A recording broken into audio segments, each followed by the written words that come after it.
Welcome to Storytime with Chris. Today, I'm doing something a little bit different. This is going to be an experimental episode, if I could talk correctly. I am going to react to the 49ers win versus the New England Patriots. And then from there, we'll see how the rest of this episode goes. I have come to realize that it's really tough to include the reaction to 49ers wins and losses and have that drop on Saturday, which is usually the day before a game.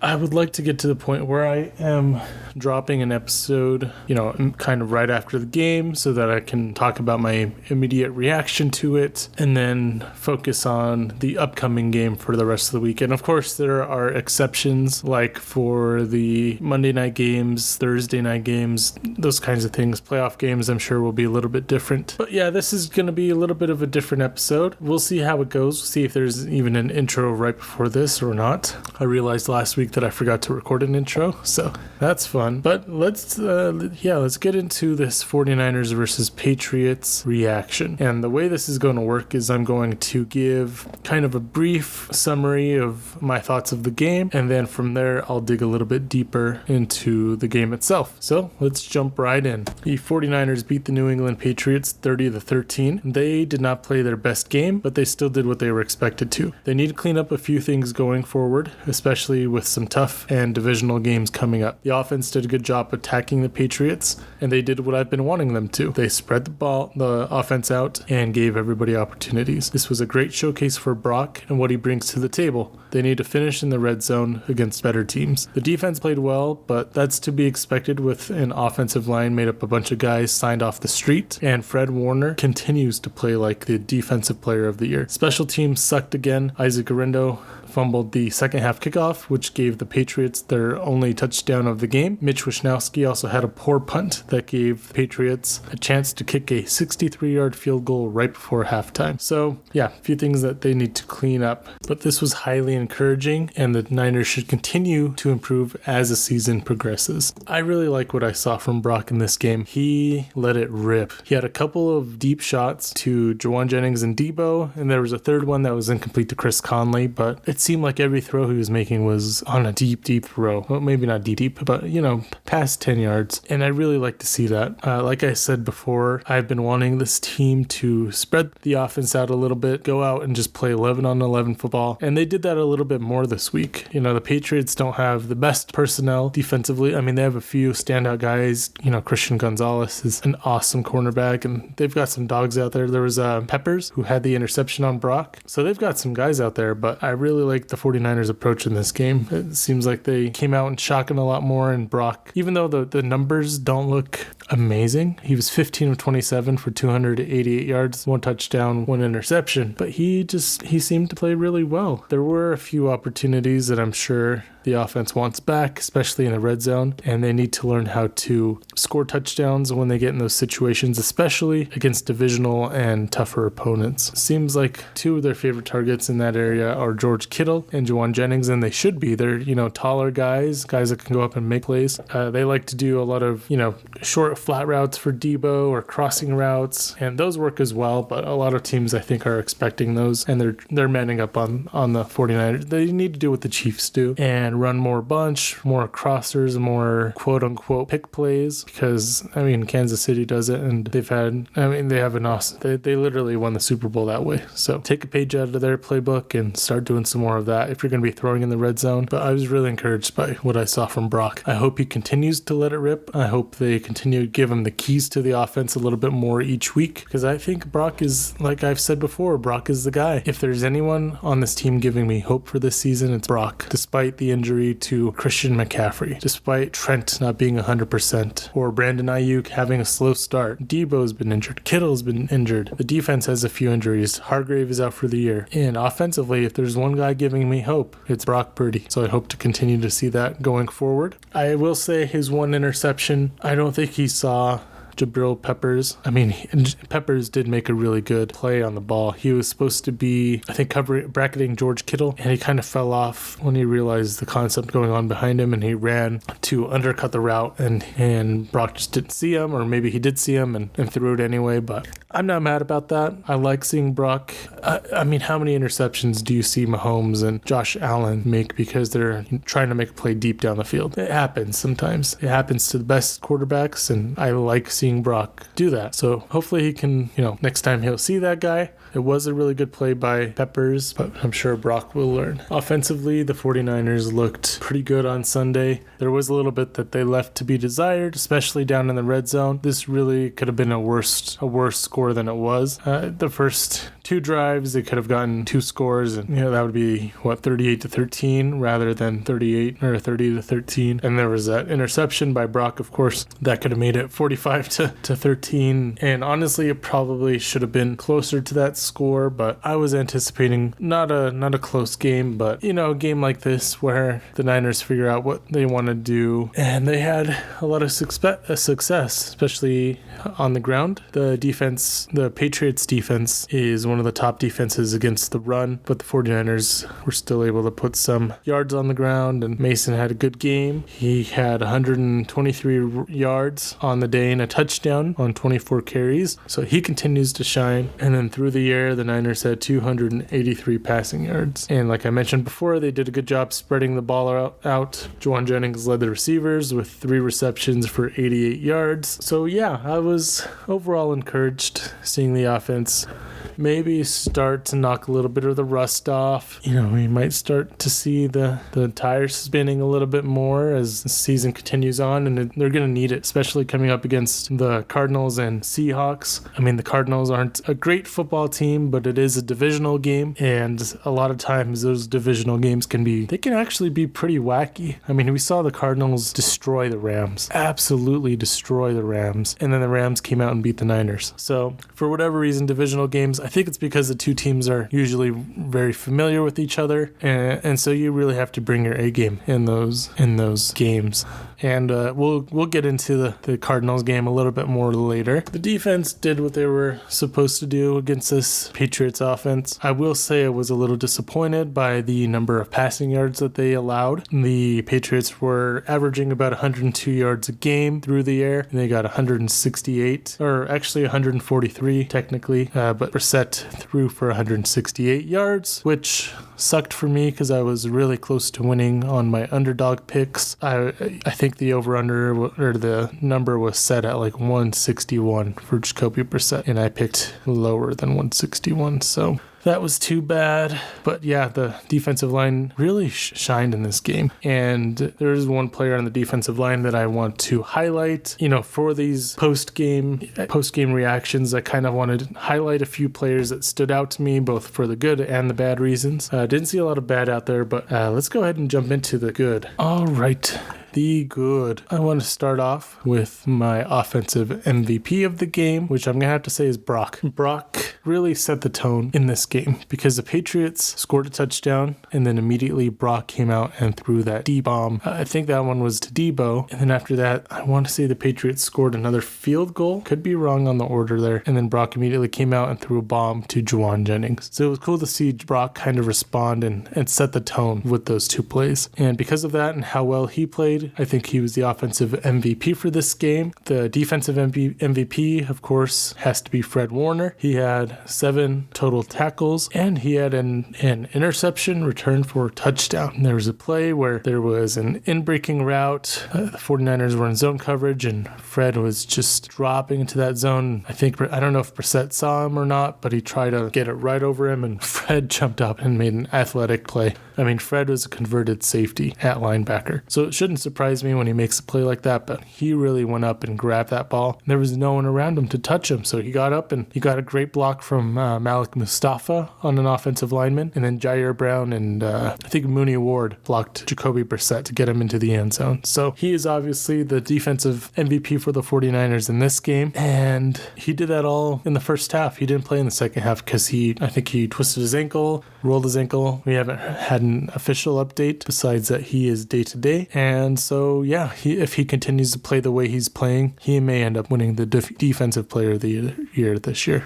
And a couple of guys I want to highlight on the defensive line who I think are going to make an impact this season. Kevin Givens, I actually wanted to highlight him for my pregame analysis, but I didn't have time to. I really thought he was going to have potentially an impact on this game, and he looked really good out there. He had 2.5 sacks. Kevin Givens has played on this team for I don't even know how long, but it seems like every time he comes in, he's around the football, he's making sacks, making a big play, and if there's anyone that could potentially go in and play really well and replace Javon Hargrave, I think Kevin Givens can be one of those guys. And the other guy that really stood out was Sam Okwanu, and hopefully I'm pronouncing that right. He came out and he had a strip. He stripped the ball from Ramondre Stevenson, I'm pretty sure. Yep, he stripped Ramondre Stevenson, and he's a guy that could potentially come in and be an impactful player for this defense. He might even be a little bit better than Leonard Floyd in this scheme. Leonard Floyd is a little bit older, and Samo, as I've seen some people call him, I think really can be a guy that potentially even starts for this defense. Maybe he plays the first couple of plays and then Floyd comes in on third downs or something, but I was really excited for him, and he could potentially come in and provide some much needed depth on that defensive line.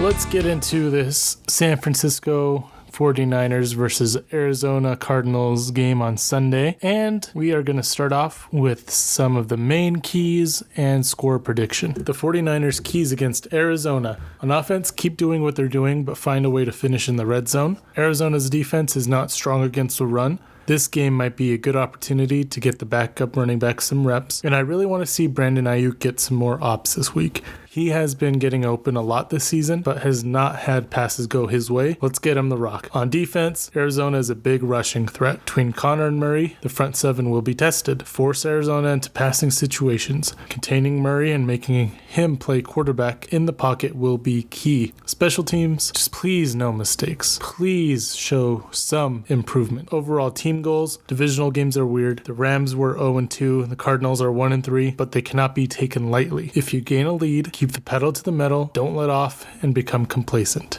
I've got the Niners winning in a barn burner, 38-34. So those are the overall team keys that I would like to see this week. And so now I'd like to go into a few individual players. And starting with Brock Purdy. What I really want to see from Brock this week is, this is a divisional game, and these games can be a little bit weird. They can get a little bit crazy. Even sometimes a really good team will lose to a team that they shouldn't lose to in the division just because it is a division game. And so for this game, it's going to be really important for Brock I think it's going to be key for him to take what the defense is giving him. So if, he's got a guy open, if he has a check down, he should take it. And then in key moments of the game, that's when you take your shots. This is what I've seen Patrick Mahomes, Aaron Rodgers, Tom Brady, Peyton Manning. This is what I've seen those guys do. They'll take what the defense is giving them, and then an opportunity comes up, and they take their shots. So that's really what I want to see from Brock this week, and I want to see him continue to use his legs. I mean, his running ability, it's not Kyler Murray, it's not Lamar Jackson, but he's got some shiftiness to him, and he's not a blazing fast runner, but he can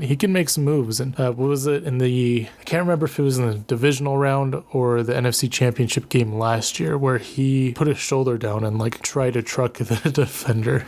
So obviously Brock is really good about sliding and getting himself down, even though he does it kind of weird sometimes. And I'm pretty sure he was a baseball player, so he should know how to slide, I think. So that's really what I want to see from Brock this week. Take what the defense is giving you, and then when things open up, take your shots and use your legs. And going along with Brock, I really want to see the game plan utilize Brandon Aiyuk this week. He's done a really good job at getting open, and he's just been kind of unfortunate, I think. Either Brock hasn't seen him, or Brock makes a throw and and the safety just happened to peel off his coverage and go make a great play on the interception. Shout out to Jabril Peppers. That was a really good play by him. And I think maybe it has to do a little bit with missing some time and being off rhythm with Brock from, holding out and holding in during the offseason. But it's been 4 weeks now. I think at this point they can start to get back on the same page. And so I really want to see that. I want to see a Brandon Aiyuk and Brock connection. And I really believe that this is going to be the week that Aiyuk gets his first touchdown of the season. And actually, I really hope he does because I have him getting a receiving touchdown. So yeah, that's what I want to see from Brandon. And I also want to see a little bit of an improvement in the body language. I think part of it is just frustration of being open and not getting the ball. So I want to see him, get 6-7 catches on this game, maybe eclipse 100 yards. I mean, we'll see. The Arizona defense is pretty good at defending the pass, but now's the time. This is it's going to be a good week for Brandon Aiyuk to show up because that's one of the advantages that the 49ers have with how many weapons they have between Aiyuk, Kittle, Debo, Jennings, Jordan Mason. It's a short week. You've got Seattle coming up in a week. And so maybe this is the game that you focus on Brandon Aiyuk so that in Seattle you can go back to some of the plays that really work against them, like with Debo and Kittle. They really seem to excel against Seattle. So yeah, let's get Aiyuk some more touches this week and a touchdown because I could win a lot of money.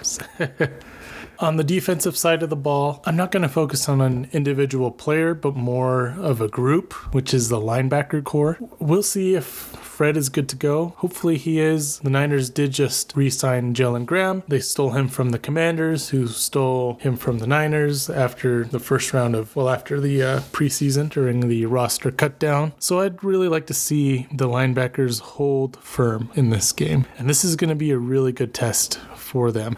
I mean, the front four are obviously going to be key in the run game as well, but we're going to have some young guys out there, especially if Fred can't go. And James Conner and Kyler Murray are really good runners, as in the actual running game. And then Kyler, of course, is an excellent runner when he has to scramble around and make plays with his feet during passing situations. So they're going to have their hands full, and I really want to see how they handle this test. So, of course, D. Winters is out. We'll see if Jalen Graham gets some time this week. Devondre Campbell hasn't looked very good, to be honest. He looked a little bit better last week, but he's just a little bit older and slower, and I really want to see these young guys and see what they can bring to the table. Hopefully Fred is good to go. I mean, he is on a campaign to win the Defensive Player of the Year, and he had a quote, something about like these first few games of the season are like preseason to him. Like, it doesn't matter as much, but when it really matters is October, November, December. And so if he can turn it up to an even higher level, then first of all, that's insane. And he could,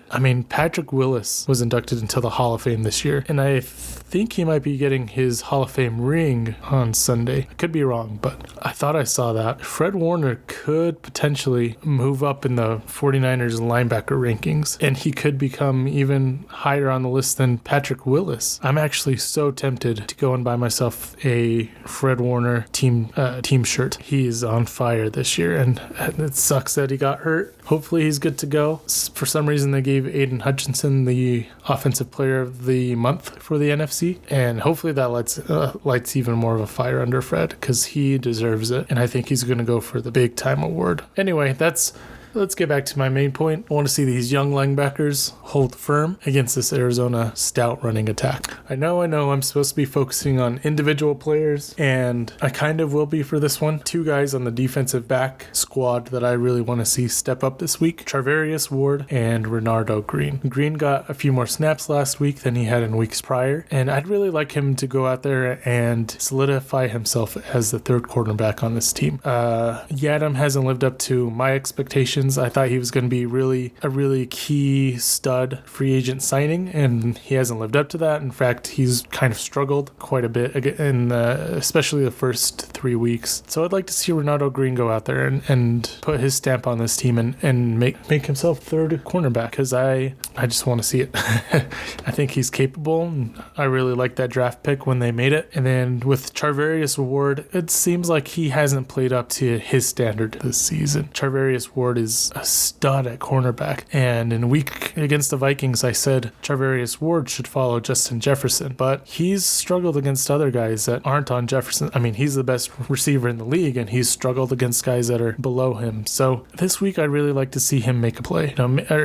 Yes, I'd like to see him make a play, but also just play really strong against the receivers. I mean, that's what cornerbacks do, right? So I just want to see him, play back to his standard. Last year, I think most people would say he was the top cornerback on the team. I would argue that Demo was right up there with him, and I think Demo has taken a step above him this season. So I'd like to see Charvarius Ward step up and play with the standard that he usually does. I know I already touched on this in my keys to the game, but one area that I really want to see improved this weekend is the special teams. The special teams has been so bad this season that all I want to see is literally no mistakes. Just no blocked punts, no fake punts given up, no muffed punts.